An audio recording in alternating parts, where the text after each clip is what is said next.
Welcome to the Recruiting Hogs podcast. I'm Mason Choate, joined by Alex Trader of HawgBeat.com, HawgBeat.com.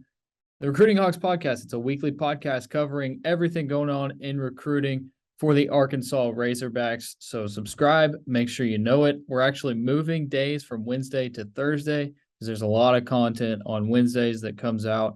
Thursday's a little bit of a slower day, so it allows you to catch up. So be looking for this podcast every Thursday. We've been doing it on Wednesdays. We're moving it to Thursday. All right. Alex, visit weekend, another big visit weekend for Arkansas with South Carolina in town. Talk about the recap, some guys that you talked to, some takeaways you had. Yeah, so from what I could gather by reaching out to people, I had two major visitors in town, both from the class of 2024. The first one, is a Rivals 250 kid Arkansas has been in on, offered him earlier this summer, and he's really picked up a lot of momentum. Actually, in the first edition of the offensive tackle Hog Board that I put out, he unlocked a new tier of interest for me. So I had Fletcher Westfall. He's out of Tuscarora, Virginia. I had him in my very high category for interest. So I think this is something that there's gaining a lot of momentum for. He really enjoyed his visit, said he thoroughly enjoyed his time, called the trip special, got to spend time with Sam Pittman, Cody Kennedy, both individually before, after the game, as well as, he met with Pittman pregame. And according to him, Pittman said, quote, he told me I was a priority recruit and it made his day when he found out I'd be returning to Arkansas for a second time. So this is clearly a kid Sam Pittman's very interested in. And the interest seems to be reciprocal. I think, he made that quick turnaround trip. Now he's looking to come back again. It seems like there's a lot going for Arkansas in this race, even though Virginia is not necessarily a territory that you see a lot of recruits come to Fayetteville from. And then the other one is an in-state kid where you do see a lot of recruits coming from. Valley View linebacker Brian Huff. He's out of Jonesboro. Recruitment's actually been relatively pretty slow since he added an offer from Arkansas in January, and then Arkansas State and Memphis both on the same day. Recently did pick up an offer from Missouri, but he says he's been in contact with the Razorback staff every day since September 1st. The lack of offers hasn't really swayed the Razorbacks from his potential, and he's looking to plan a return visit for Arkansas versus Alabama on October 1st. So as far as these official visits go, what kind of determines, when you're looking at it, how a guy feels about it? I feel like not every person really enjoys their official visit. Of course, they're gonna try to sway you, woo you with everything they get. But do you see a difference between guys who are just giving you the run of the mill, yeah, I had a good time, and then the guys who are like, I actually genuinely enjoyed this. This was a great visit. I think Arkansas is a great place. Do you kind of see a difference between those people? Yeah, when I first started on the job, I was ready to come play for Arkansas because I was hearing so many great things from these kids every visit. Oh, it's my favorite place. I love it here. They're my leader in my recruitment. This is great. This all other thing is great. Now you look at it and you know that you can tell when a kid's not necessarily feeling Arkansas. They're not going to tell you that because they have the fan base that's looking at them. They have the coaching staff still showing them that interest, and that's just how the game works. So you can tell. I thought Fletcher Westfall's quotes. I haven't even finished the interview yet, but those couple of things that he told me really showed me that Arkansas is a major player in his recruitment. I had another couple interviews with some offensive linemen over the last couple of days where I haven't seen that same kind of fire for Arkansas. I haven't seen the unique responses where you can kind of tell that they're formulating those and not giving the same answers to Missouri reporters when they go there, or Tennessee reporters when they go there. Brian Huff, maybe, sometimes there's also the part of it where they just aren't super outspoken kids. So I think that's more what I got with Brian Huff. He seemed interested in Arkansas, talked about the contact, didn't go super in depth with much, but being an in-state kid, I do feel like the interest is there for him. So before we move on to some dominant performances that we've seen from guys who are already committed to Arkansas, let's look ahead to some upcoming visitors, Alex, guys that are going to be on campus, looking at the program. here in the next few weeks or this weekend, or just talk about upcoming visitors?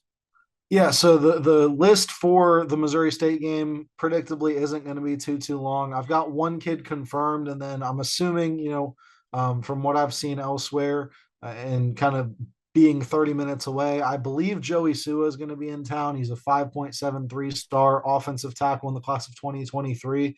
And then I did recently confirm that Jalen Braxton is coming to town from Frisco Lone Star, Texas. He's going to be in town for this game. Wasn't able to make it to the Cincinnati game where a lot of the 2023 commits were in town. But he is going to get another look at Arkansas on game day, and he's going to get the primetime slot, which the other group did not. Jalen Braxton, former guest of the Recruiting Hawks podcast. That's what you get when you listen to the Recruiting Hawks podcast weekly. First guest on the Recruiting Hogs podcast. And we're looking to have more. Don't have one lined up this week, but you better believe we're going to have some coming up, some big names coming up, and you guys are going to want to keep an eye out for that. All right, let's go ahead and talk about some performances from guys who are already committed to Arkansas. We've talked a lot about some guys. I'm thinking of Davion Dozier out of Alabama. I mean, he's just been doing incredible. But let's talk about some other guys that we haven't really talked a whole lot about, but they're having some good seasons. Yeah, and Dozier had a bye week, so that's probably a big reason why he's not going to be on this list this go around. I'm expecting to see him back on next week, but we do stay inside the state of Alabama for this first performance. You guys have all heard the name TJ Metcalf, committed on July 1st, a huge defensive back pickup for the Razorbacks. His brother, Tevis, also major baller. He's rated as a 3-star, holds an offer from Arkansas, and he absolutely locked down one Alabama commit, one kid who's looking like he's going to Alabama, and then another Rivals 250 quarterback. So a trio of Rivals 250 players. He allowed 0 catches and picked off the quarterback in a 14-12 loss against Clay Chalkville. Really hard fought game, but this is an important one for Metcalf because he's rated as a 5.5 3-star.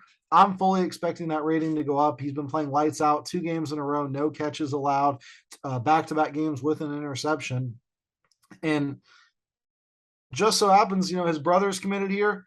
I asked him in a recent visit recap that'll be going out Wednesday night, so you guys are going to already be able to go check that out over on HawgBeat.com. He said academics were a big concern for him when he's picking out a school. I asked him what his major is. Mason, do you have any guess on a major that might help Arkansas out if you're looking to recruit a kid? I mean, the first one I'm going to say is business. Yeah, well, that would be correct. And the Sam Walton Business College just so happens to be a pretty big deal around these parts. Lines up perfectly with what he's wanting to do. I'm really feeling comfortable with where Arkansas is at. This is a Recruiting Hogs podcast exclusive, so you get a first look at this. I'm not putting in a future cast, but I'm pretty close to being able to put in a future cast for Tevis Metcalf to Arkansas. Those are the things you get when you listen to the Recruiting Hogs podcast. Tell your friends about the Recruiting Hogs podcast because you only get those little nuggets that you wouldn't find anywhere else here on the Recruiting Hogs podcast. All right. Some other guys, Alex. Yeah, I'm looking at this list you got, and I feel like you would do a better job of talking about this than I would. It looks like Carson Dean had an incredible performance as well. He did. His Hebron Hawks won a big game this weekend, picked up 12 tackles, 5 of them for loss, 2 interceptions, including a pick 6, a sack, and then 2 blocked kicks as well. So really got it done all over the field, from defense, special teams. Everything you're looking at was really impressive. I think he posted a video. I'm going to see if we can get those edited into this. I'll send you that clip, Mason. But just a really impressive performance from him. He's a 5.84 star, nearing, teetering on that, whether he's going to slip down to 5.7, move up into that Rivals 250. I wouldn't be surprised to see a jump after the way he started this season. And I don't have him on this list, but I did include him in the roundup, so I'm going to talk about it a little bit. 2024 running back commit Braylon Russell also had a huge game this weekend against Sylvan Hills. Not too many carries, but he was very efficient with his carries, and he, I believe, had a 62 or 67-yard touchdown rush where he had to break a couple tackles at the line and then was off to the races. So shout out to him. The Razorbacks, I said it last season when he committed, they're getting a really, really good player in Braylon Russell. So Carson Dean, I mean, This seems like the prototypical linebacker that Michael Scherer wants here at Arkansas. And you're starting to see they had the guys in the program before Scherer got there. Your Grant Morgans, your Hayden Henrys, but it seems like now they're trying to get that more athletic linebacker who can do a little bit more as far as like keeping up in man coverage, stuff like that. Kind of a Drew Sanders type. Do you feel like that's kind of what they would get with Carson Dean? I mean, I'm looking at his stats, and this dude just, goodness gracious, he looks like it's high school football, but it's Texas high school football. Yeah, he's the highest rated of the bunch in 2023, and I think it's a very good bunch. You've also got Brad Spence out of Klein Forest and Alex Sanford out of Oxford in Mississippi. So a really, just impressive performance from all three of them so far this season. I've liked what I've seen in all their film. Brad Spence has really put on a clinic at breaking up runs, stopping the run, getting in there. You've got guards pulling and he's putting them on their butts. Really impressive there. I do think Scherer is getting his guys, and you're going to start to see that in 2024 as well. They've got really high priority offers in. All three of these linebackers could, and in my opinion, really should be teetering on that 4-star line. So I've been impressed with what I've seen from him, and I only expect the linebacker recruiting to continue to get better. Brad Spence, another former guest of the Recruiting Hogs podcast. I'm telling you, we got it going on over here. All right, Alex, the Rivals 2025 250 updated. Talk a little bit about that. Some guys from Arkansas, some guys Arkansas might be targeting already. I don't know. Like, can they? How do they do? How do they go about targeting guys in 2025? Because they just finished up 2023 for the most part. It's basically done. 2024, they're focusing on that, but they're still probably talking to some of these 2025 guys, right? Yeah, the communication is certainly different. The direct contact period just started a couple of weeks ago for the 2024. So you've still got a while to go there if you're a 2025 kid. But Arkansas has already extended offers to 33 of the Rivals 100. The initial rankings dropped. You've got 100 kids. They're all rated as 4-stars, 0.0 Rivals rankings, but these have been confirmed as not confirmed, but looked at as the 100 top players by the Rivals ratings adjusters. And 33 of them Arkansas already had their eye on and had extended an offer to. So that's pretty impressive. You've got a couple names that I think are really important. Allen tight end Devon Mitchell came in at number 43. He had a visit earlier this summer and said Arkansas is, right there at the top of his list. Bonita, California, linebacker Noah Mikhail, number 55, just a couple slots down. And he has a cousin that attends the U of A. He's looking to take a visit here in the near future. And lastly, you've got an in-state kid. You had an in-state kid crack the top 100 in Little Rock Parkview, defensive back Omarion Robinson at number 75. Spoiler alert, I'm going to talk a little bit about it later, but that is the game I'm going to be at this weekend as they take on Quincy Rhodes in North Little Rock. So I'm excited to be able to go check him out, and even more so with this top 100 ranking added into the mix now. How hard is it to recruit 2025 guys when you know that they're just now starting to receive all those official offers? You know that they're going to take a bunch of official visits. Like, that's got to be pretty difficult for coaches because, first of all, you got to find them. Second of all, you got to make sure that they know you're interested. And then third, you've got a long ways to go and a lot of work to put in to get these guys to your school. Yeah, especially in a day and age where signing day just seems so far away. You've got the early signing period, but it still feels like, until you get a kid on campus, and even then, when you get a kid on campus, you're seeing a ton of transfers. It's just tough to get these kids to, stay firm. And Arkansas has done a pretty good job with that.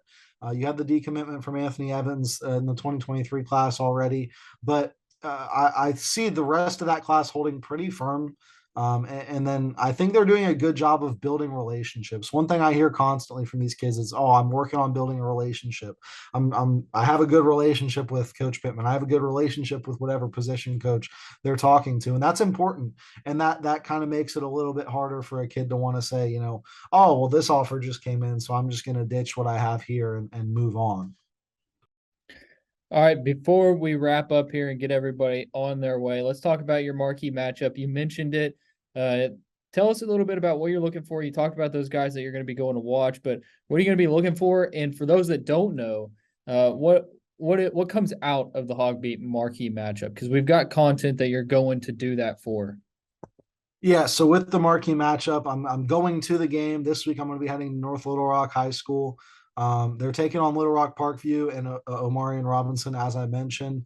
They've also got a 2023 three-star running back, a high three-star running back in Darian Bennett, who's going to be, pretty interesting going up against Quincy Rhodes. I'm excited to see that matchup.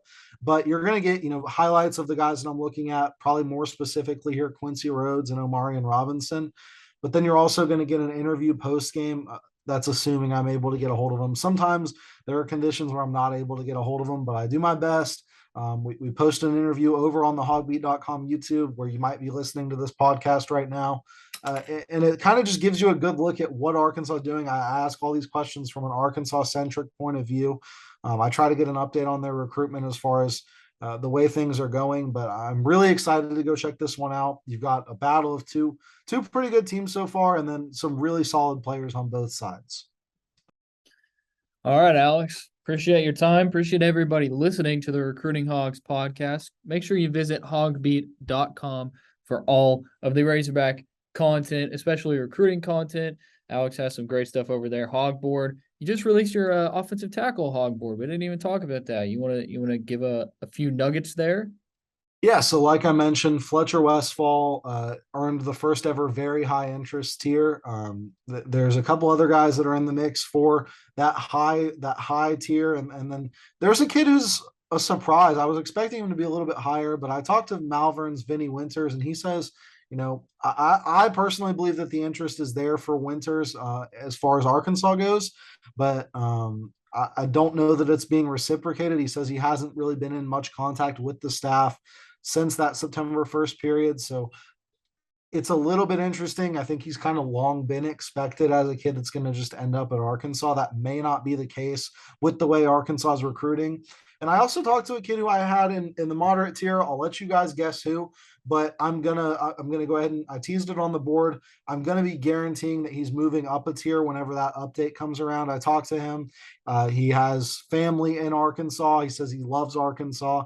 I didn't necessarily know the interest was running that high for a player of his caliber, but it would be a heck of a pickup for Sam Pittman and this staff. So keep an eye out for that. Go check out the Hog Board. That's free.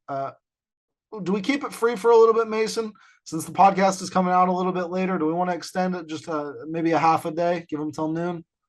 We'll do it this one time, but the way I view it, they should already be on HawgBeat.com either way. But I understand that a lot of people got a lot of things to do, and some people might not be aware that this podcast is a thing. So we'll give you that extra day of it not being premium, but I highly encourage you to get that subscription to HawgBeat.com because you're getting access to this stuff that Alex is talking about. He puts this stuff on the message board for our subscribers to see. It's not information that we really just give out to everybody. So it's definitely something that you're getting your money's worth, not only with that, but everything we do over at HawgBeat.com. All right, Alex, appreciate you. Appreciate everybody listening. Talk to everybody next Thursday. Remember, not Wednesday. It's going to be on Thursday from now on. The Recruiting Hogs podcast with Alex Trader and Mason Choate.